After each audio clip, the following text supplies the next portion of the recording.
Give me a second. I can't read the chat because I'm wearing my bifocals, not my computer glasses.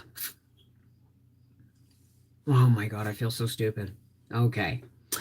End of the Island, chapter 35. The last Redmond year opens. God, I'm so mad. Okay.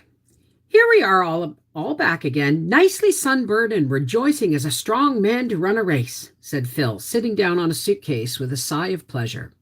Isn't it jolly to see this dear old Patty's place again? And Auntie, and the cats? Rusty has lost another piece of ear, hasn't he? Rusty would be the nicest cat in the world if he had no ears at all, declared Anne loyally from her trunk, while Rusty writhed about in her lap in a frenzy of welcome. Aren't you glad to see us back, Auntie? Demanded Phil. Yes, but I wish you'd tidy things up, said Aunt Jamesina plaintively, looking at the wilderness of trunks and suitcases by which 4 laughing, chattering girls were surrounded. You can talk just as well later on. Work first and then play used to be my motto when I was a girl. Oh, we're just reversed that in this generation, Auntie. Our motto is to play and then dig in. You can do all your work so much better if you had a good bout of play first. If you're going to marry a minister, said Aunt Jamesina, picking up Joseph and her knitting and resigning herself to the inevitable with the charming grace that made her the queen of house mothers, you will have to give up such expressions as dig in. Why? Moaned Phil. Oh, why must a minister's wife be supposed to utter only prunes and prisms? I shan't. Everybody on Patterson Street uses slang, that is to say, metaphorical language. And if I didn't, they would think me insufferably proud and stuck up. Have you broken the news to your family? Asked Priscilla, feeding the Sarah cat bits from her lunch basket. Phil nodded. How did they take it? Oh, Mother rampaged, but I stood rock firm. Even I, Philippa Gordon, who never one could hold fast to anything. Father was calmer. Father's own daddy was a minister, so you see he has a soft spot in his heart for the cloth. I had Joe go up to Mount Holly after Mother grew calm, and they both loved him. But Mother gave him some frightful hints in every conversation regarding what she had hoped for me. Oh, my vacation pathway hasn't been exactly strewn with roses, dear girls dear. But I've won out, and I've got Joe. Nothing else matters. To you, said Aunt Jamesina darkly. Nor to Joe either, retorted Phil. You keep on pitying him. Why, pray? I think he's to be envied. He's getting brains, beauty, and a heart of gold in me. It's well we know how to take your speeches, said Aunt Jamesina patiently. I hope you don't talk like that before strangers. What would they think? Oh, I don't want to know what they think. I don't want to see myself as others see me. I'm sure it would be horribly uncomfortable most of the time. I don't believe Burns was really sincere in that prayer either. Oh, I dare say we all pray for some things we really don't want. If we were only honest enough to look into our hearts, owned Aunt Jamesina candidly. I've a notion that such prayers don't rise very far. I used to pray that I might be enabled to forgive a certain person. But I know now I really didn't want to forgive her, when I finally got that I did want to forgive her without having to pray about it. I can't picture you as being as unforgiving for long, said Stella. Oh, I used to be, but holding spite doesn't seem worthwhile when you get along in years. That reminds me, said Anne, and told the tale of John and Janet. And now tell us about that romantic scene you hinted so darkly at in one of your letters, demanded Phil.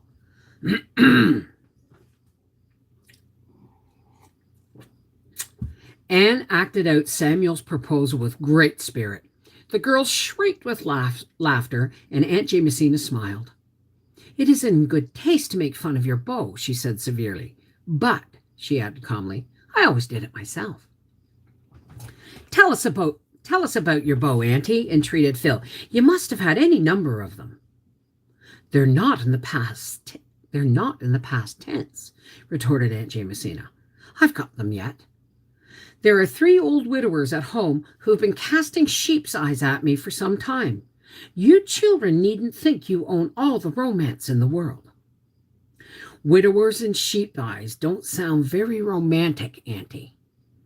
Well, no, but young folks aren't always romantic either. Some of my beaux certainly weren't.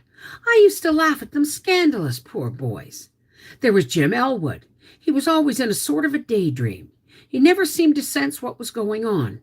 He didn't wake up to the fact that I'd said no till a year after I'd said it. When he did get married, his wife fell out of the sleigh one night when they were driving home from church, and he never missed her. Then there was Dan Winston. He knew too much. He knew everything in this world and most of what was in the next.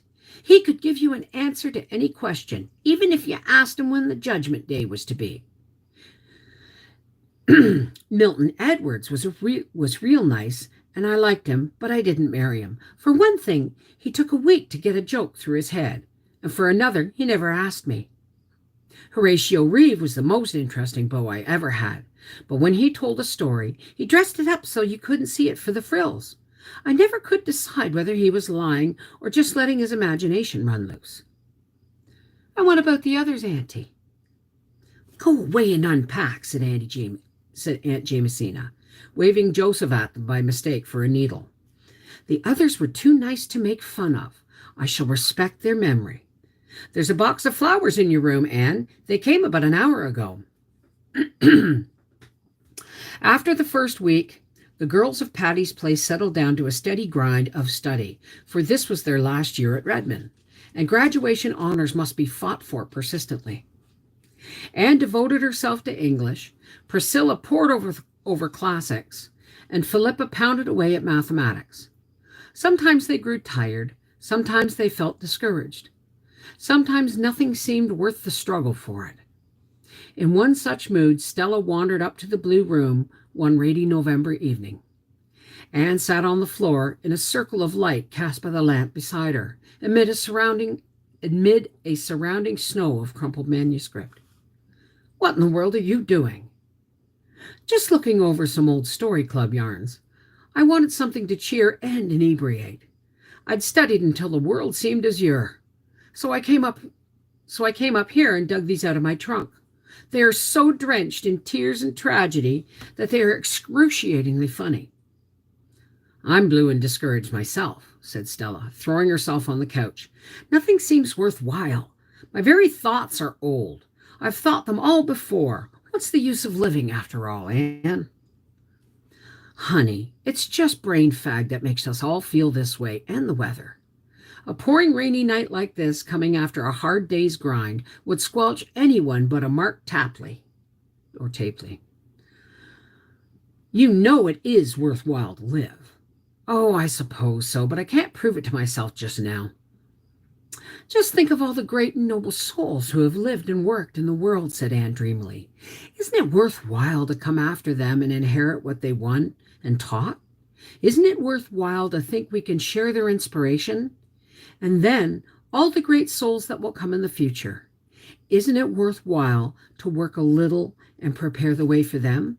Make just one step in their path easier.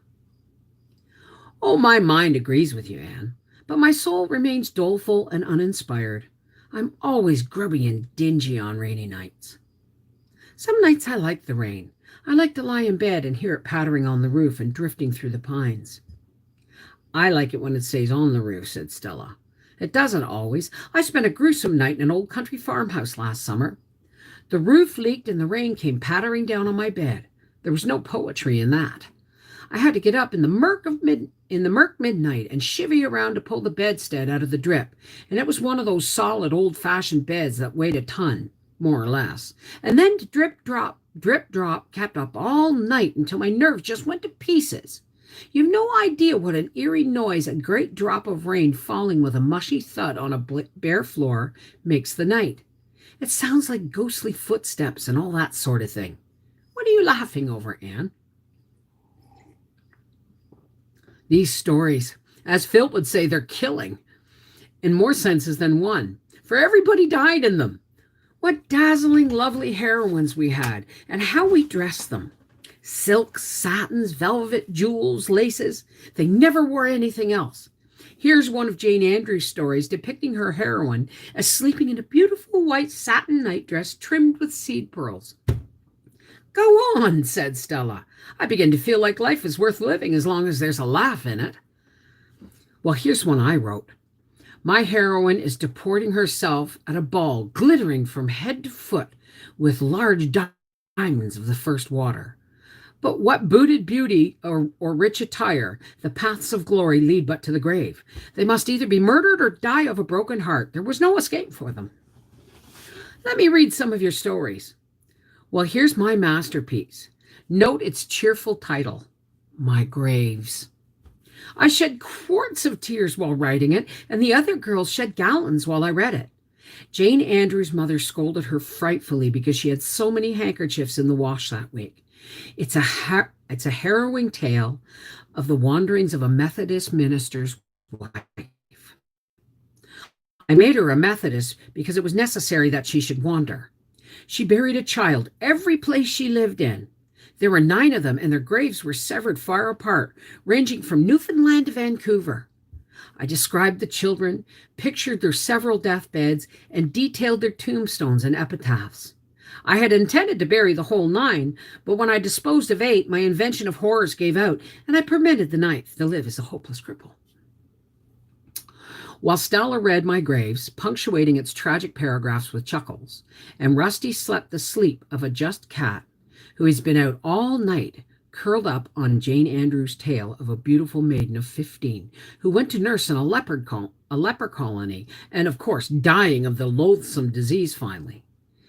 Anne glanced over the manuscripts and recalled the old days at Avonlea School when the members of the story club, sitting under the spruce trees or down among the ferns by the brook, had written them. What fun they had had! How the sunshine and mirth of those olden summers returned as she read. Not all the glory that was Greece or the grandeur that was Rome could weave such wizardly as those funny, tearful tales of the story club. Among the manuscripts, Anne found one written on sheets of wrapping paper. A wave of laughter filled her gray eyes as she recalled the time and place of its genesis. It was the sketch she had written the day she fell through the roof of the Cobb Duck House on the Tory Road. Anne glanced over it and then fell to reading it intently. It was a little dialogue between asters and sweet peas, wild canaries in the lilac bush, and the garden spirit of the garden. After she read it, she sat staring into space, and when Stella had gone, she smoothed out the crumpled manuscript. I believe I will, she said resolutely. All right, there you go. Live reading, and hopefully maybe tomorrow I'll do another, but tomorrow I am canning. I'm canning chicken tomorrow, and Briar's here for the weekend, so I'm running him back and forth. So I'm going to be really busy this weekend. But let me know in the comments below if you want to see another live reading, maybe tomorrow night. This is Beverly Wolfe from Reading with Beverly Wolfe saying good night, God bless, and I hope you enjoyed your live reading. Take care. Bye-bye.